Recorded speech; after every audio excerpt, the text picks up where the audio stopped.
Om Sai Ram. Shirdi Sai channel की ओर से प्रस्तुत साईं संदेश पत्र के क्रम में द्वारका माई से साईं संदेश में कहा गया है कि निंदा संबंधी उपदेश देने के लिए किसी विशेष समय या स्थान की प्रतीक्षा न कर बाबा यथा योग्य समय पर ही स्वतंत्रता पूर्वक उपदेश दिया करते थे।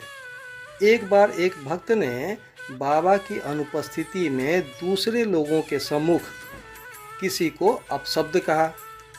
गुणों की उपेक्षा कर उसने अपने भाई के ऊपर ही दोषारोपण में इतने बुरे कटु वाक्यों का प्रयोग किया कि सुनने वाले को भी उसके प्रति घृणा होने लगी।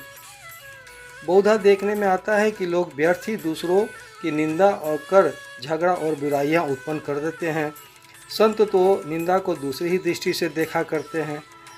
उनका कथन था कि शुद्धि के लिए अनेक विधियों में मिट्टी, जल और साबुन पर्याप्त है, परंतु निंदा करने वालों की उपयोगिता भिन्न ही होती है। दूसरे के दोषों को केवल अपनी जिह्वा से ही दूर करते हैं। इसलिए उस निंदक के कार्य को वे समझ गए। मध्यकाल में जब लेंडी के समय उससे भेंट हुई, तब उन्होंने बिष्ठा खाते हुए एक सूअर की ओर उंगली उठाकर उससे कहा कि देखो वह कितने प्रेम पूर्वक बिष्ठा खा रहा है।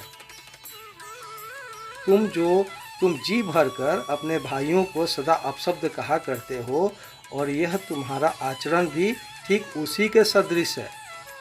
अनेक शुभ कर्मों के परिणाम स्वरूप ही तुम्हें मानव तन प्राप्त हुआ है, और इसलिए यदि तुमने इसी प्रकार आचरण किया तो शिरडी तुम्हारी क्या सहायता कर सकती है। ओम साईं राम।